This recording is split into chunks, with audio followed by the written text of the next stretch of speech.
Hey, homeschoolers. I recently read Mark Forster's book, How to Get Everything Done and Still Have Time to Play, and I absolutely loved it. It's been another of his books that has been life-changing for me. In this episode, I want to share principles from the book that can help you accomplish your homeschool and other goals this year and have plenty of free time too. Before I do, I'd like to thank Now Programs for sponsoring the podcast. How can we possibly get everything done? We can't. Mr. Forster is very clear that by everything, he means everything we have decided we can and must do. Most of us are trying to do way too much. Too many curricula, too many activities, even too many fun things. Until we limit the number of tasks and projects and commitments we take on, we will continue to struggle. With that caveat out of the way, let's talk about the struggle to get everything done.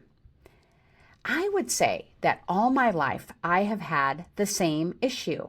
I do a good job accomplishing a few top priorities, but everything else seems to get put on the back burner until it becomes a crisis. For example, when I create a task plan for the week, quarter, or year, writing curriculum like training aliens or preparing for a great homeschool convention is the top priority. Publishing this podcast is the next highest priority. But what about social media? That gets pushed aside along with website changes and home projects, and I don't even want to talk about taxes. I have a feeling you can relate. For you, maybe it's math and English that are prioritized, meaning that science experiments, foreign language, or art get put off. I've shared before about loop scheduling being a great option for this. You have a day or a time block that you assign 2 or more activities to. Then you loop or rotate through them in order. If last time you did a science experiment, then today you'll do foreign language. Theme days are another way of dealing with these lower priorities. If you never get around to decluttering your art supplies, you might dedicate Saturdays to decluttering. Or you dedicate the last day of the month to deep cleaning. These approaches have worked for me for a time. But when I've missed enough of my looping or theme days, I would usually determine that I needed to give up the activity altogether and focus on my top priorities. The negative cycle would begin again. Enter Mark's book, which sets the stage with a fairy tale. Story-based inspiration, I'm here for it. This fairy tale has the hero, Hans, seeking wisdom for getting things done so he can focus on his top priority, winning the princess's hand in marriage. I found myself relating to Hans as he tried many recommended approaches to getting things done. They worked for a while and then led to the same problem of lower priority tasks becoming a crisis. Poor Hans struggled to be successful and win the princess. Enter Mark Forster as our wise guide. He suggests an approach that reminds me of what I had recommended years ago in a blog post I called How to Homeschool in an Hour a Day. The idea is that you make a list of the top projects or life areas that you want to give attention to. This should not exceed 10 areas or projects. Homeschoolers can include the subject areas you want to cover in your day. But you would also include a home category with things like organizing and hobbies you want to make time for. Those of you who want to start a business would list a project for it as well. My initial list included writing Training Aliens curriculum, podcast publishing, business administration, other work projects, and social media. I had a home and family category and a personal one. Before beginning to use your list for the day, Mark recommends having a task or checklist that you want to accomplish for each project or area. I missed that recommendation when I began using the approach, however. Once you have your list of areas or projects written, you will write the number 5 next to each. You will then set a timer for 5 minutes and dedicate that time to the first area on your list. Mark mentions that you may be using that first 5 minutes to clarify your plan for that project. I set a timer and looked over my notes for writing a Training Aliens lesson. When the timer goes off, you cross off the number 5 and write the number 10 next to it. You will then reset the timer and proceed to work for 5 minutes on the next area on your list.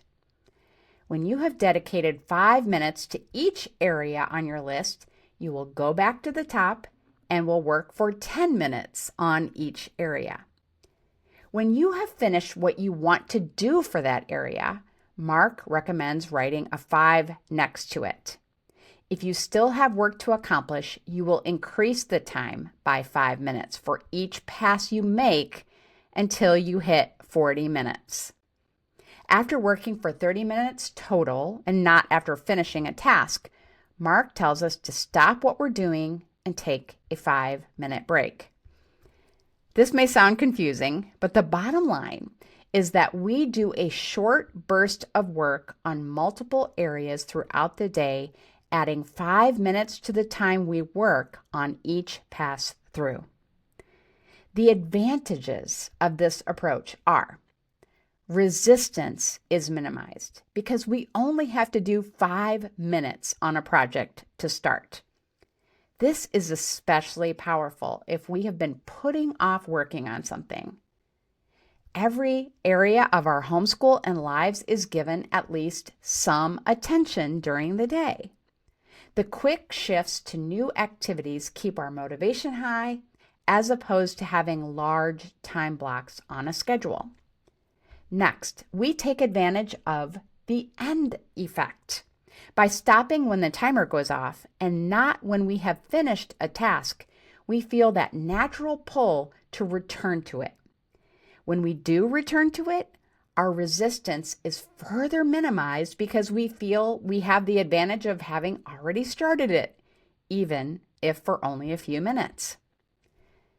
Finally, this approach is effective when dealing with interruptions. If you're interrupted for a long period, at least you've already accomplished something in multiple areas. If you're interrupted for a short time, you simply return to the list where you left off. One of the things that makes this approach so powerful is its adaptability. Mark gives many variations of the approach using a smaller number of areas and different timing options. There really isn't a wrong way to do it. Here is what I learned using this approach. First, I needed to return to using a focused time block for writing curriculum. Curriculum writing is still a top priority, and I don't struggle to dedicate a couple of morning hours to it. I decided that I wouldn't use the get everything done approach until I had finished writing a lesson.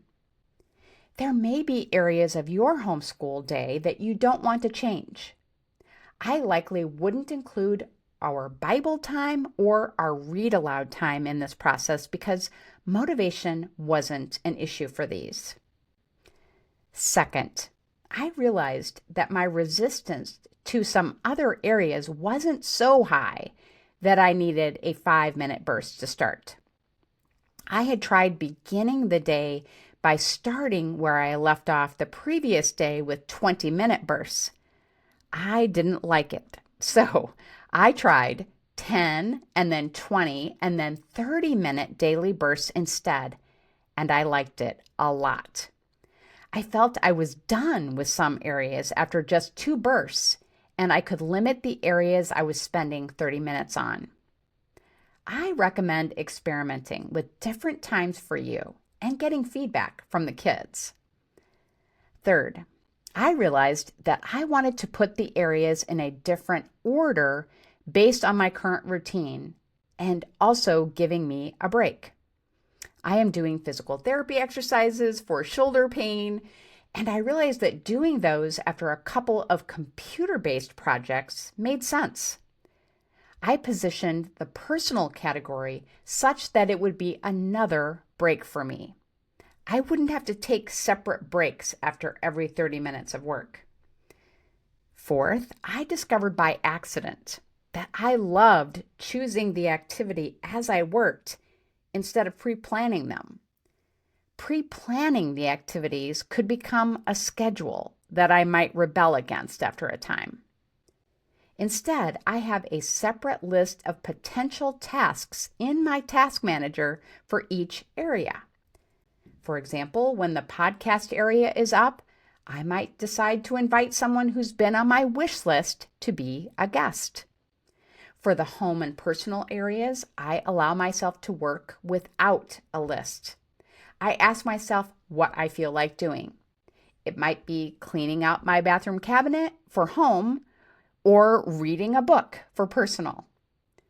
I also counted interruptions as bursts in that area. Service calls were marked as a home burst, even though it was out of order. Finally, this approach has helped me break through my procrastination and has me feeling on top of everything I want to do. That is remarkable. I do have a stopping time in the evening, but in the future, I may try continuing to use bursts with a limited or different list. It could help me engage in more productive pursuits than screen time in the evenings. As you consider trying this, think about using it for skill practice for you or your kids. Practice piano or foreign language for 5 minutes and then 10 minutes until you've met the daily goal. This approach would also work beautifully for exercise. I am not using it for that purpose because it's already a scheduled habit for me, but it would be a relatively painless way of building the habit. How to get everything done and still have time to play is a quick and engaging read. I highly recommend it and recommend giving it a try. It would be an engaging experiment for kids and teens and may be especially useful for those with ADD. I wrote about many approaches like this in my book, A Year of Living Productively. To find a link to it and Mark Forster's book, check out the show notes at homeschoolsanity.com/GED for Get Everything Done. Thanks again to Now Programs for sponsoring the podcast. Have a happy homeschool week.